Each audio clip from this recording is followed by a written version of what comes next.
If they ain't got it, I'ma mask up and take it. Mask up and take it. Mask up and take it. Mask up and take it. Mask up and take it. What is going on, ladies and gentlemen? AJ Good here at the House of Masks, bringing you kind of a different sort of video than you're used to today. This one isn't a mask video per se, but instead it is a very heavily requested video that I just really felt like making all of a sudden. People have been asking me about this list for a very long time and I just never really put it out there, but today we're going to be doing an in-depth video on this list. And that list, as you know because you clicked on this video, is my top 10 bands. So before we dive into this, I just want to let you guys know that this list isn't based solely on the music itself, but the band as a whole. I am very much pro theatrical music, if you couldn't tell already, so I really like when people incorporate theatrics into their music. So this list has factors from the music itself, to the individual members, to the looks, to the stage presence, to whatever you want to call it. This isn't just about the music, this is the band as a whole. And not that kind of whole either. I do also just want to mention that this list isn't really in order. The first couple bands that I talk about are clearly my favorites out of all of them, and then the rest are just kind of evenly matched with each other. So yeah, just be aware that these aren't in any sort of order. And we also do have some runner-ups, and I'll throw those in at the end of the video. So let's dive on into the list. Clearly, obviously, Slipknot is number one, probably always will be. They have been my favorite band for the longest amount of time out of any of the bands on this list, and they've just reached a level that none of the other bands have really been able to match. So Slipknot, number one, for sure. When I discovered this band, it was literally every little single detail that made them my favorite, from the look, to the stage presence, to the music itself.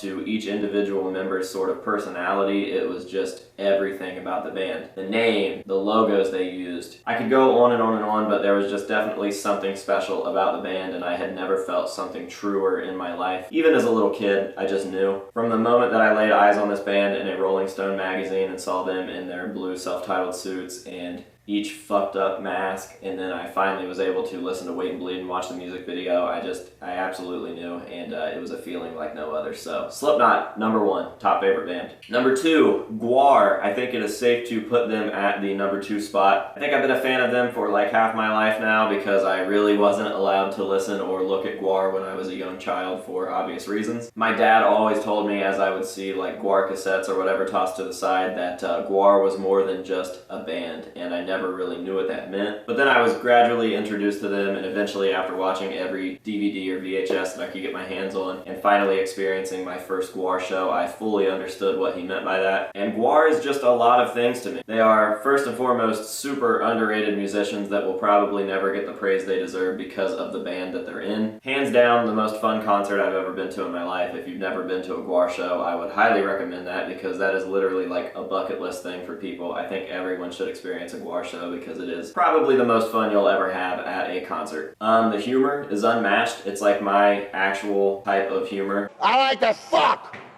Fuck you! Fuck! Fuck it all! Fuck this shit! Okay, beefcake. I don't want to talk to me anymore. That's it. Yes. It was confirmed a few weeks back that you'd be one of the featured acts at this summer's Wacken Open Air Festival. And your guys' shows are already over the top, as is. You know, do you have anything special in mind planned for the Wacken Open Air Fest? You know, there's going to be 300,000 people there, so it will be more people than ever that have died at a Gwar show. And I really like just the whole word, whacking. We're going to be there whacking and hacking. It works out perfectly. Slipknot? You can't tell the difference between them. They all wear masks. Mushroom knot. Yeah. Well, I know Slip vein. Yeah. Slipknot? Lordy. Hey there, baby. How you doing? You a band? Why don't you come over here a little bit? You're high, your fur is really soft. Banza, Banza, candlelight. Ah, ah, touch with the stars. Ah, ah, ah. He shows us the back of his laptop. Yeah. You think my face looks a little shiny tonight? I think it looks great. Makeup!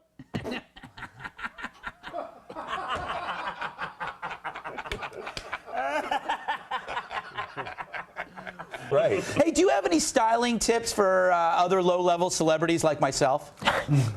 Set fire to your face and let the fire department put it out with an axe. Wow. There is satire and sexual humor and gross fart jokes and just whatever you can think of. Their humor definitely matches mine. And of course, the blood and gore, whether it's in concert or on a DVD, it's just fun. There's something fun about cheesy, fake blood and guts, and Gwar is untouchable when it comes to that type of stuff. You'll freak some out. Go on! Why don't you fucking invent this?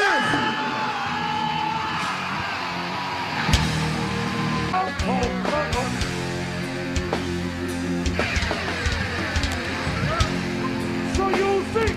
Seems to be a little loophole here.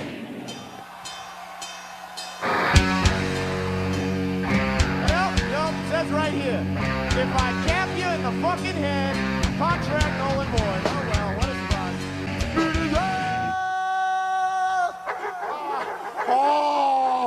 Oh shit. What is that, piss?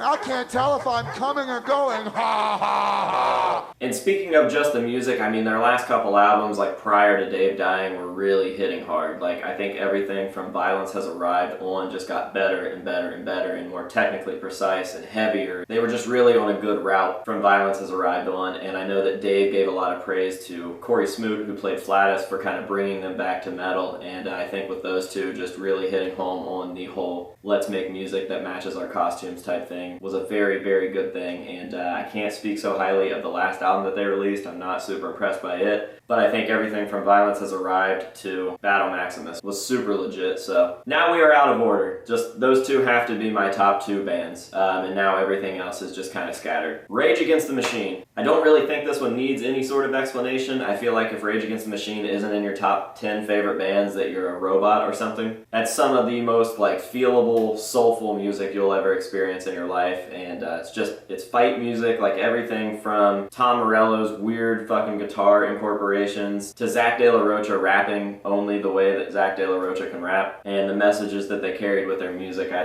think that those guys were pretty untouchable as a band. It's really a shame that we don't have them around anymore, especially because I believe that we need Rage Against the Machine now more than ever, and I feel like a lot of people share that opinion with me. So Mudvayne, specifically LD50. That record is the product of 4 overly talented people coming together, and I feel like something like that will never ever happen again. Everything from the self-loathing lyrics, Chad's nasally singing voice, to his unreal screams, the nu metal way of bouncing back and forth between the most brutal screaming you've ever heard to really fast rapping that you can't keep up with, innovative guitar playing, a lot of like distortion effects and harmonics, all by one guy, might I add. Ryan's stupid fat bass lines and slap bass and plucking and just extremely overwhelming bass playing, and Matt's very precise, meticulous drumming. He is just a super, super fucking talented drummer. I still to this day regard LD50 as one of probably my top 5 favorite albums, and definitely one of the most underrated, if not the most underrated metal album of all time. I really don't see a good reason why they didn't get as big as Slipknot based off of that first record. I kind of get it because the Slipknot train was already in full force and Mudvayne was kind of living in the shadow, but at the same time it really is a shame because that album is fucking awesome. They gradually got worse and worse. I feel like every single album got a little worse, and now we don't even have a Mudvayne, we have a Hell Yeah, and I don't even want to talk about that, so. Alice in Chains! Once again, I don't really think that I need to explain myself on this one too much. I really, really enjoy the harmony between Jerry and Lane's singing. Jerry brought a very smooth harmonic background to Lane's extremely like torturous, pained, tormented, sad voice, and just when those two came together, it was a beautiful thing for sure. I also really like the direction that the band was going right before Lane passed away. I think one of the last songs they put out is Get Born Again, which is my favorite Alice in Chains song, and it was just super dark and really fucked up, and I feel like if that was the direction they were heading before he passed, we would have had an even better Alice in Chains than what we were left with. So it is a real shame that he passed away before we saw what else was to come. So yeah, Alice in Chains. This one I'm gonna get shit on for, I know I am, but I don't really care because it is just the truth, but I have to put Limp Bizkit on this simply for the sake of my childhood and nostalgia and the fact that I do believe that Limp Bizkit opened a lot of doors for me as a child, musically anyways. I think that was probably the first time I was ever really stoked on a drummer, and it wasn't his skill per se, but it was definitely like the snappiest drum set I've ever heard. Get up,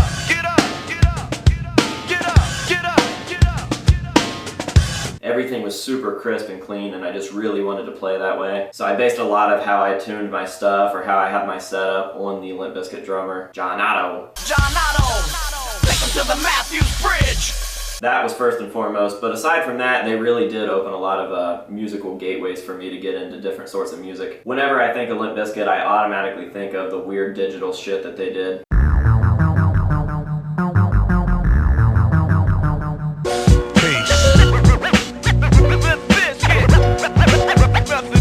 And I've always been a fan of hip-hop, so to hear them using a DJ and digital stuff. Kid Rock did it a lot too. I just really enjoyed that type of feel to a music. And I gotta add in there that Wes Borland was probably the first theatrical musician that I ever saw. I mean, clearly I knew who Kiss was or whatever when I was young, but the first one that I ever saw and really cared about, thought, wow, they look fucking sick, was Wes Borland. I would see him on the cover of guitar magazines or in the music videos with the blacked out eyes and the cool face paints and stuff, and I just really dug that, so I have to add Limp Bizkit to the list. I'm sorry. I know that it's funny and silly and whatever, but they have to be on the list, so. Next up, we have Animals as Leaders, and although I haven't been a fan for that long, I definitely have to include them on this list because they are like life-changing music. The first song I ever heard of them, I was like, holy shit, and then as I dive deeper and deeper into their discography, I am blown away by that band. And I just can't get sick of listening to them. I probably listen to Physical Education every day now for 2 or 3 months. It's just really fucking good. Animals as Leaders obviously doesn't have any sort of singing or anything. It's all instrumental, and they're just really good.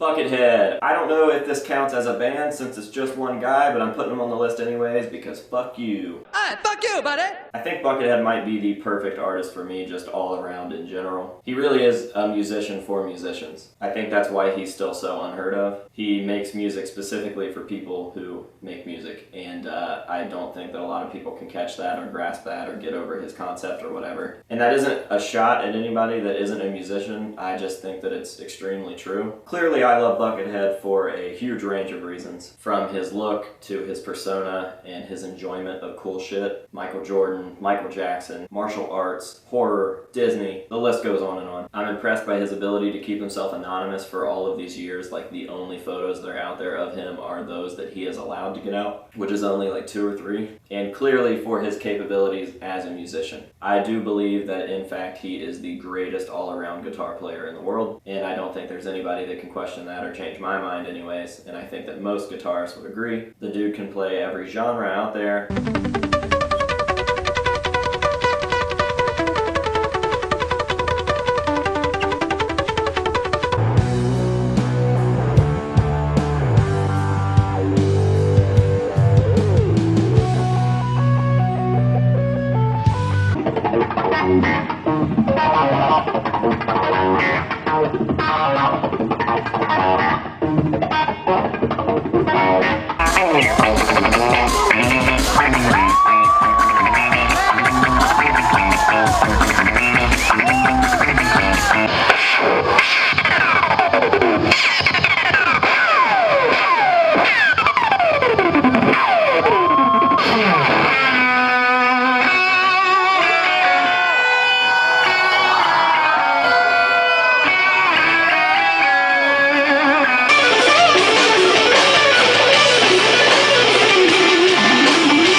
Genres of music. He's on the list of the top 10 fastest guitarists in the world.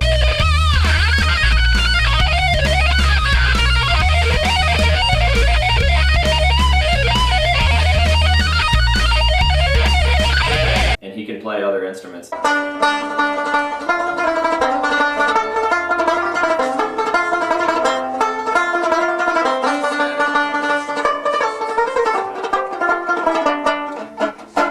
The guy was literally voted a better bass player than Les fucking Claypool.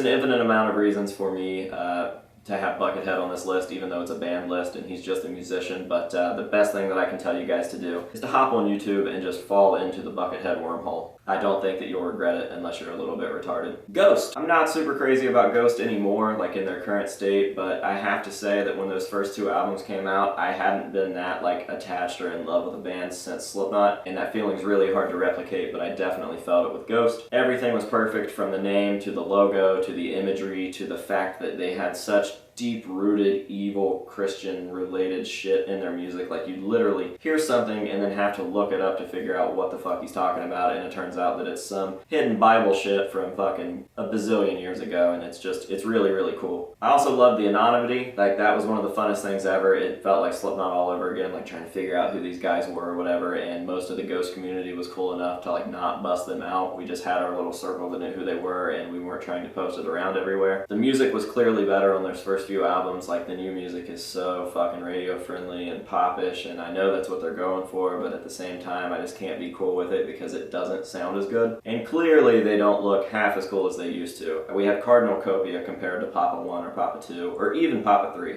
It just doesn't work out, and sadly that's what happens, because as they got bigger and bigger they got worse and worse, and that tends to happen with just about every band I can think of. I've tried really hard to enjoy them for what they are now, but I feel like it's mostly forced, and it's not that cool, but there's still certain things that I like about Ghost, and I'll probably always pay attention to them. Clearly, I will always love the old stuff, but that's about as far as it goes. 9 Inch Nails, Trent fucking Reznor. 9 Inch Nails has a lot of what I've described, like through various artists that are on this list already. The extremely digital music, I just love that type of shit. It's super, super fun for someone like me to listen to. Trent's voice is like no one else's voice out there. Incredibly evil and intimidating, with him not even being aggressive at all. It just sounds very pained and scary and undescribable, really. I mean, you know Trent Reznor's voice as soon as you hear it. The dark lyrics that he writes on top of that just back it up and kind of solidify that one for me, so 9 Inch Nails has to be on the list. And that is my top 10. Now, I do want to give a shout out to the runner-ups real quick. I'm not going to dive too deep on them, and some of you guys might be weirded out by some of the artists that made it onto this, but I've got Fall Out Boy on here. That's probably the weirdest one. I never really got into the whole like emo phase, but Fall Out Boy's old stuff, just I really enjoy listening to it. I don't know why. I know that's another Limp Bizkit thing where people are going to be like, what the fuck, fag? But it is what it is. Fall Out Boy is on the runner-up. Primus,